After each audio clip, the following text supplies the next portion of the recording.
ஒரு பொது தொடர்ந்து இது தொடர்பாக திமுகவில் இருந்து திரு கான்ஸ்டன்டைன் ரவீந்திரன் இணைப்பில் இணைகிறார். அவரிடம் பேசலாம். சார் வணக்கம். இணைப்பில் இணைந்தமைக்கு நன்றி. தொடர்ச்சியாக பல்வேறு மாதங்களாக இபிஎஸ்ஐ விமர்சித்து வந்திருந்த டிடிவி தினகரன் இப்போ அதே கூட்டணியில் மீண்டும் இணைவதாக தெரிவித்திருக்கிறார். பாஜக கூட்டணியிலிருந்து வெளியேறி இப்ப அதிமுகவுடன் பாஜக கூட்டணி சேர்ந்த பிறகு இப்ப அதிகாரப்பூர்வமா இந்த அறிவிப்பை அவர் வெளியிட்டிருக்கிறார். நீங்க எப்படி பார்க்கிறீங்க?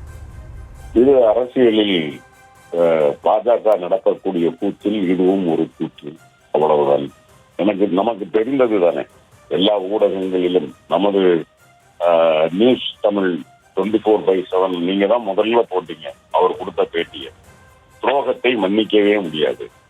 எனவே எடப்பாடி பழனிசாமி முதலமைச்சர் ஆவது என்பது தமிழ்நாட்டிற்கு நல்லதல்ல என்று நமது தொலைக்காட்சியில் தான் அது ஓடியது. அதைவிட மிக முக்கியமானது, தாவேகா 2வது இடத்திற்கு வரும், அதிமுக 3வது இடத்திற்கு போய்விடும் என்று உங்களுக்கு பேட்டி கொடுத்ததும் ஞாபகம் இருக்கும் என்று நம்புகிறேன். இவ்வளவு தூரம் பேசிவிட்டு மீண்டும் அவர் போய் சேருகிறார் என்றால் ஏதோ ஒரு அழுத்தம் இருக்க வேண்டும்.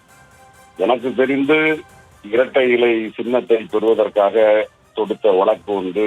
அதிலே கொடுத்த காசு சம்பந்தமாக இடியிலும் பெறா வழக்கு ஏற்கனவே இருப்பதும் சிபிஐ விசாரணை அவர் மீது இருக்கிறது. எனவே இதெல்லாம் பாஜக கையில் இருக்கிற போது அவர் அதை தாண்டி முடிவெடுத்து விட முடியாது என்பது அரசியல் விமர்சகர்களுக்கு தெரியும்.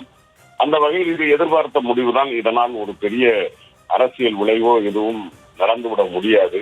ஏனென்றால் இன்றைக்கும் உங்களுக்கு பேட்டி கொடுக்கிற போது அவர் சொல்லுகிறார், இன்னா செய்தாரே ஒருத்தன் அவர் நன்னயம் செய்துவிடல். அதாவது எடப்பாடி பழனிசாமி நான் இந்த முடிவை எடுத்திருக்கிறேன் என்று சொல்லுகிறார்.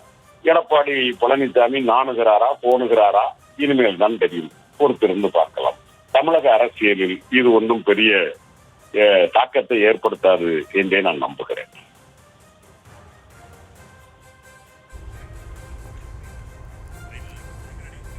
இணைப்பில் இணைந்து உங்களுடைய கருத்துக்களை பகிர்ந்து கொண்டமைக்கு நன்றி திரு கான்ஸ்டன்டைன் ரவீந்திரன்.